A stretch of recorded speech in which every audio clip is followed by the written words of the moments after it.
Hey guys, and welcome to CastCast. As you all know, I had said that I was going to predict the Super Bowl this week. I think without any really pressing injuries to any team and things of that nature, I was like, we can go ahead and do this. And then next week, I'm going to focus more on predicting who I think will win and why, I guess, for NFL honors. I think that I think that that'll be an interesting topic that I can do a video on for Tuesday. But without further ado, let me get into predicting the Super Bowl. So looking at these teams, we obviously know Kansas City, the 1 seed in the AFC, and then Philadelphia, the 2 seed in the NFC. The Chiefs, I would like to mention some things that I have noticed, I guess, about their depth chart as well. So, only a couple things. I think it's been something that I've been kind of nitpicking for a few games and I mean, maybe not just a few games, but Isaiah Pacheco coming back and being healthy, but he hasn't gotten his fair share of carries. And my speculation is that, hey, maybe they're saving him for the Super Bowl. Maybe they're just kind of eking him back in so he sees game time and he isn't going to try and like shake it off, for the Super Bowl if they're going to use him heavily. But Kareem Hunt has been their leading back ever since, Isaiah Pacheco went down and after they signed him. And even since he's come back. So, I mean, you look at kind of the interesting thing about the Chiefs is that in the postseason, not a lot of rushing yards. You've got Kareem Hunt with the most at 108, and then you have Patrick Mahomes with 57. And like I said about Pacheco, he has 30 yards on 10 carries. So 3-yard average, Kareem Hunt with a 4.3, his longest run being 12 yards, and Patrick Mahomes having the longest of them all, having a 15-yard run. And in total, they've averaged, with Worthy, Pacheco, even Matt Araiza, their punter, had to run at one point. But he went for negative 18, they have only a 3.2 yard average, but even if you take away that 18-yard negative deficit, they have just above 200 yards rushing in the postseason, in 2 games. So, you're averaging 100 a game. To me, that just doesn't, it's not very good, regardless of whether or not it's in a dome, it's in New Orleans, and that sort of thing. And in 2 games, Mahomes as well has only passed for 422 yards.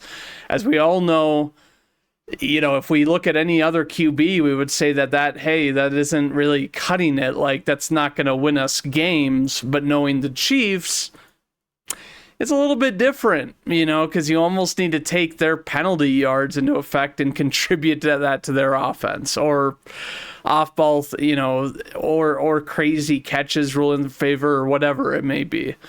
Now, the other thing I guess I would like to mention, and we saw a fair amount of Juju Smith-Schuster last week, is that he has moved up the depth chart to the 3rd wide receiver. Now, whether that's a signal that he's better for run blocking, because I do think Juju, the reason they keep him around is because he's good at run blocking and run schemes. And he's a lot more physical than D-Hop is in terms of like the run game. I think D-Hop's a physical wide receiver, but I don't think he's quite the guy that you want to, go out and commit a good block on a cornerback or a DB, so that's kind of interesting to me. But we saw him do well last week, and I don't know if this came after the game last week or what have you, but now finishing up going over kind of the Kansas City offense, I'm going to go over the Philadelphia Eagles offense. I mean, we don't really need to talk about Saquon. In the games that they've played now, he has ran for 442 yards, and Jalen Hurts the second has 122. And then you look at Shipley, who had a long of 57. He is the third guy. Wouldn't be unless he had that long run, and you would have Kenneth Gainwell behind him.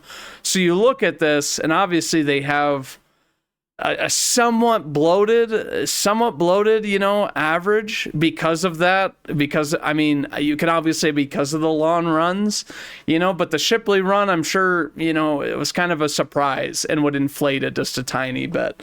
But then you look at, all the averages of these guys. Saquon getting 66 carries up to the Super Bowl with a 6.7 average. More than a yard average, than at least over a yard and a half average about than everybody else. Hurts 5.3, and big plays. They've had 6 of them in the postseason, so they're averaging 2 a game, essentially. And they've had 10 rushing touchdowns in 3 games. That's pretty serious, to me. Even a team like the Chiefs, I think that you've got to really be able to kind of buckle down and commit to making Hurts beat you, which just doesn't bode well. I think that Hurts has kind of stepped it up somewhat in the postseason. I still think that it could be better. They've got a good talent around him with Goddard, Brown, and Smith, and to me it just it's like I've said, he needs to be able to really channel in and throw on time. I think when I've seen him throwing on time is when he's really, really good. When he's been holding on to it, he looks borderline like some of these QBs that held on to it for too long, like CJ Stroud, Caleb Williams, during the regular season. He tends to get sacked. And I think that, against, Kansas City, it's going to be tough because while you have guys that can beat down deep, you've got to go up against the likes of Isaiah McDuffie, Chamari Connor, who's, been a breath of fresh air, and then Jalen Watson, who's come back from injury, and played well last week. So really, to me, what this game is going to come down to is, whether or not the Eagles can run it the way that they want to, the way that they have against the likes of Chris Jones, Karlaftis, Tranquil, Donna, who's a stout run defender, Nick Bolton, and Leo Chenal, because that linebacker core may be one of the best in the league, to be honest with you. They're tandem of 3. And, if you're unable to do that, the difference maker I have for Philadelphia is gonna be Dallas Goedert. Dallas Goedert has led them in the postseason. He has 188 yards through 3 games. And, while that's not a lot, like I said, Hurts hasn't been able to do it as well as I want. I think that Goddard gives that mismatch probability because of his size, his length, and he's a very savvy veteran. And I think he gives Hurts an easy target to go to. And I think that it's going to come down to, him, Barkley, and then Jalen Hurts essentially not putting them into negative yard situations like in the previous Super Bowl. The previous Super Bowl, Hurts was only sacked once, but essentially, from what I remember, he was throwing it away a lot. He was running. He was constantly under pressure. And, the only difference between that Super Bowl and this Super Bowl is with the O-line for the Eagles is that they have a new center, and then they also have Mekhi Becton at right guard. And then the other, and then I guess I will say that the left tackle is new as well, but to me, he's playing better than the left tackle did in the previous Super Bowl. I think this is, a better O-line than what they had in the prior Super Bowl from a couple years ago. So looking at this, will Saquon be able to run it? I just don't really think that Spag or these guys are going to give it to him easy. I really, don't expect him to be able to break one of these yards that's like 60 yards or 78 yards, and that sort of thing. It's, one of those things. And it's like he's got 15 rushing first downs, in the playoffs. That is a lot, when this team, does, also has 9 from Hurts because of tush pushes. And then you look at the other 2 backs, they have 3 apiece, rushing for 30 first downs in 3 games, so it's like you're averaging 10 a game, and it's like, goodness gracious. It just really screams to me that Kansas City's going to have to be able to stop the run. Now, looking at their defense of the Eagles and then going to go look at that, I think that you have a reason to be concerned if you're Kansas City. Jawaan Taylor has a knee injury. He is right now is listed as questionable, one of the only notable injuries I feel like for this game. As we all know, Jawaan Taylor is a holding machine. Jawaan Taylor, going up against the likes of Nolan Smith, going up against the likes of, potentially some other guys on this team, such as,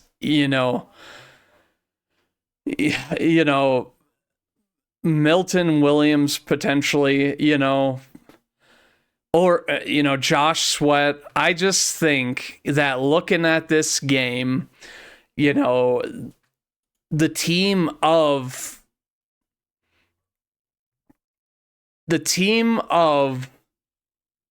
the Eagles are gonna make it and make the O-line of Kansas City have their hands full.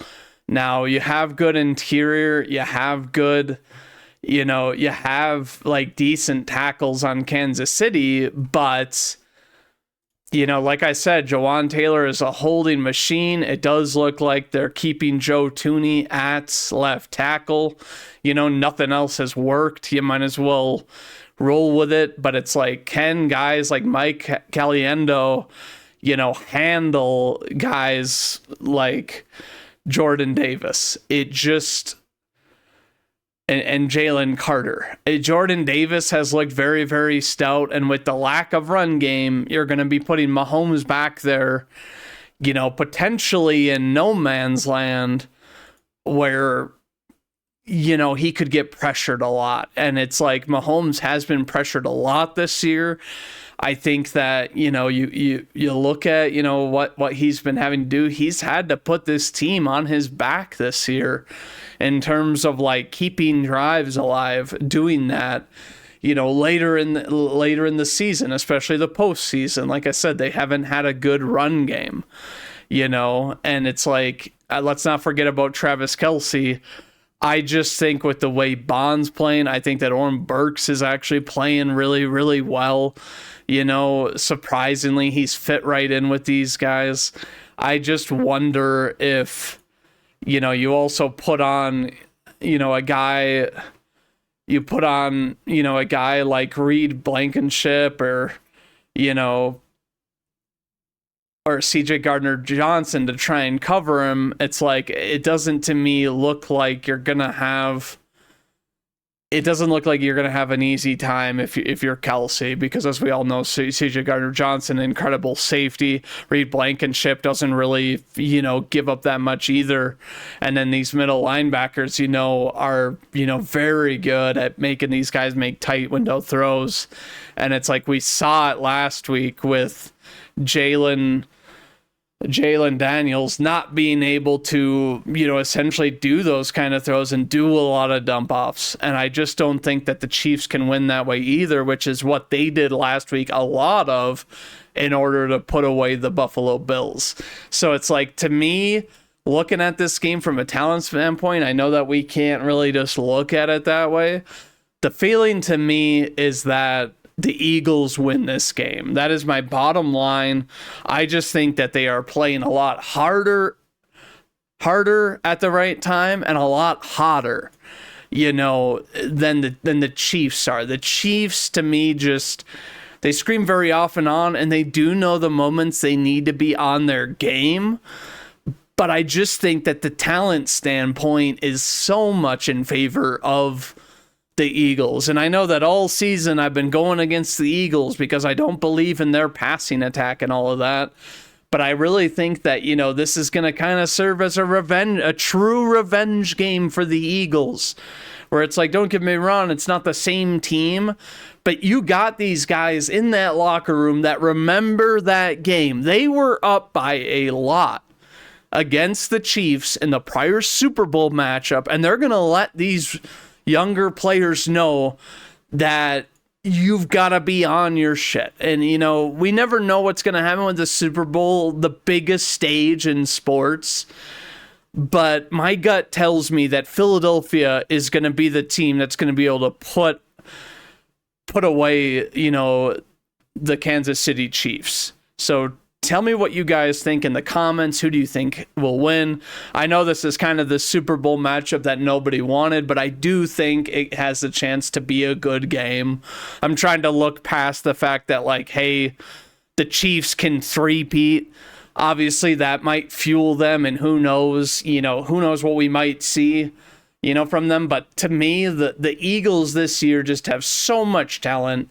And even talent that, like, people didn't see coming with, like, Zach Bond, you know, and then it's like Quinyon Mitchell really does look like a true bona fide number one corner, at least in his first year. Cooper DeJean obviously going to them and being able to play. And then you've got Darius Slay. One other thing that I guess I would like to say is that Darius Slay said he may not play next year recently, which, you know, it made me think about my Packers when we won the Super Bowl, and it's like Woodson during that game got injured, and then you've got, you know, guys like Donald Driver as well that were, you know, set to retire, you know, and they essentially told them that we're going to go out and we're going to win this game for you. Darius Slay does not have a Super Bowl. And, you know, all these guys all year have been obviously pulling for each other, you know, and that sort of thing. They play a very good, you know, system and a good brand of defense, you know, but that just kind of adds to it that it's like, oh, we want to go out there and ball, and we don't want to leave, you know, a great longevity corner like Slay, who has had a great career, you know, coming from the Lions, going here years ago to Philadelphia. We don't want him to, you know, essentially have regrets about never being able to get a ring or something like that, you know. And it's like, with the talent they have on this team and how many of these picks and signings, you know, turned out really, really good for them, I just think that, you know, it's Philadelphia's year. It's their game to lose, despite the Chiefs being favored by 1.5. I just don't understand why they're favored that much. Heck, I might even put money on Philadelphia, even though I'm not much of a bettor, just because of that, because I'm like, no, I really disagree with this type of thing. But, you know, like I said, tell me what you guys think, you know, what, you know, which team you think is going to win, or what kind of, you know, dynamics you expect to kind of see in the game, because that is obviously my opinion, you know, and anything can happen. You know, sometimes Super Bowls have that random player that just happens to rise to the occasion that makes a name for themselves in the Super Bowl, you know, in order to get a payday or something. Like it's the most, you know, it's almost like week one of the season again with the Super Bowl, where it's like, you do know what you have, but you never know who's going to rise up to the occasion, you know, is my opinion of the Super Bowl. But tell me what you guys think. And if you want, you know, NFL content twice a week, like I said, next Tuesday, be prepared. I'm going to do my NFL honors prediction video of who I think wins every award. And, you know, and as always, this is CastCast. I'm your host, Casty Streeter. And as always, go Pack Go.